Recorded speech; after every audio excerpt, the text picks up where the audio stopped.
بسم اللہ الرحمن الرحیم۔ السلام علیکم ورحمۃ اللہ وبرکاتہ۔ محترم ناظرین گرامی، معذرت خواہ ہوں، الفاظ تھوڑے کڑوے ہیں لیکن ہیں حقیقت پر مبنی۔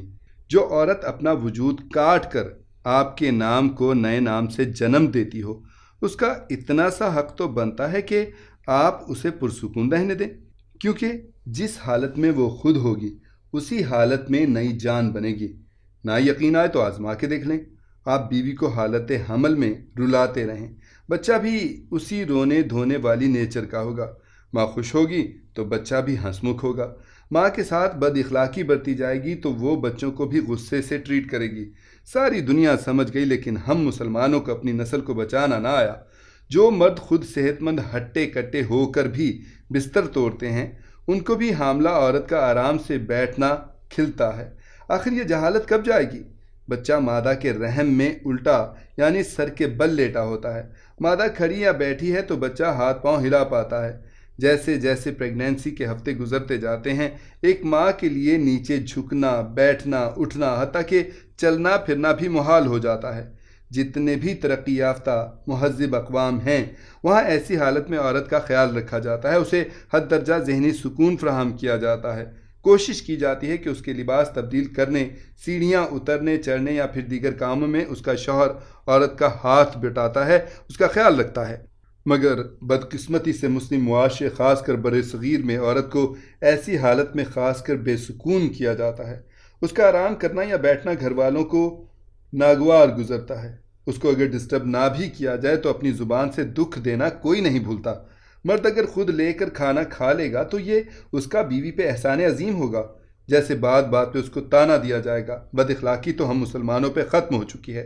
حالانکہ مرد پہ فرض ہے بیوی سے نرمی سے پیار سے گفتگو کرنا، لیکن یہ نوازش آج کل مرد حضرات بس باہر کی عورتوں کے لیے ہی بچا کر رکھتے ہیں۔ زبان کا زہر بیوی پر اگلنا، وہ بھی ایسی حالت میں جب وہ آپ کی نسل کو اپنا وجود کھلا رہی ہے۔ عام حالت میں بھی بیوی کے ساتھ اچھا برتاؤ کرنے کا حکم ہے، پھر ایسی حالت میں اس کے ساتھ سختی سے بات کرنا، بات بے بات ذرا ذرا سی چیز کے لیے لڑائی جھگڑا کرنا کہاں کی عقل مندی ہے؟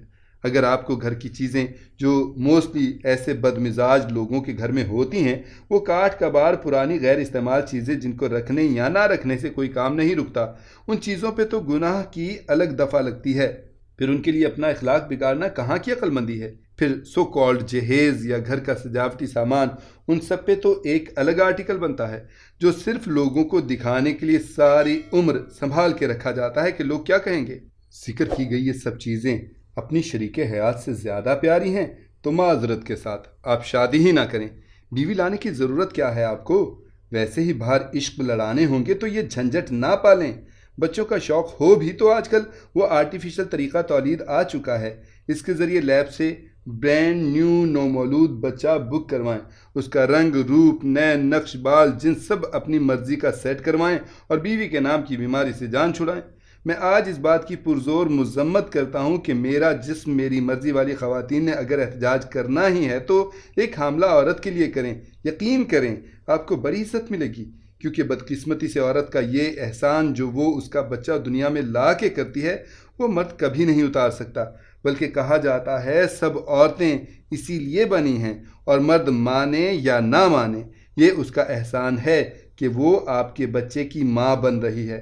ورنہ آنکھوں دیکھے واقعات ہیں کہ عورت شارٹ کٹ کے طور پر اور دنیا کے تانوں سے بچنے کے لیے کچھ شیطان صفت مردوں کے ہاتھوں کھلونا بن کے ان کو خوش کرتی ہے اور اپنی ممتا کی تسکین کے لیے گناہ کبیرہ کا ارتکاب کر بیٹھتی ہے۔ خدا کی قسم مرد پہچان بھی نہیں پائے گا کہ یہ بچہ اس کا نہیں ہے۔ اس لیے خدا را اگر آپ کو بیوی جیسی نعمت ملی ہے تو اس کی قدر کریں۔ یقین کریں وہ اللہ کی بندی آپ کے ڈالے ہوئے روٹی کے 2 ٹکڑوں پہ بھی قناعت کر لے گی۔ اگر آپ اس کو عزت اور نرمی سے رکھیں گے، بیوی رکھنے کا شوق ہے تو اس پہ خرچ کرنا آپ کا فرض ہے۔ اگر یہ گوارا نہیں تو باہر پیشہ ور خواتین عام مل جائیں گی۔ جیسے اولاد کے لیے ماں انمول ہوتی ہے، ویسے بیوی بھی آپ کے بچوں کی ماں ہی ہے۔ اپنی ماں کی جگہ نہ دیں جو کہ آپ دے بھی نہیں سکتے، مگر اپنے بچوں کی ماں کی جگہ تو دیں۔ اگر یہ بھی نہ ہو تو پھر اس کو چھوڑ دیں، بچوں کا خرچ الگ دیتے رہیں۔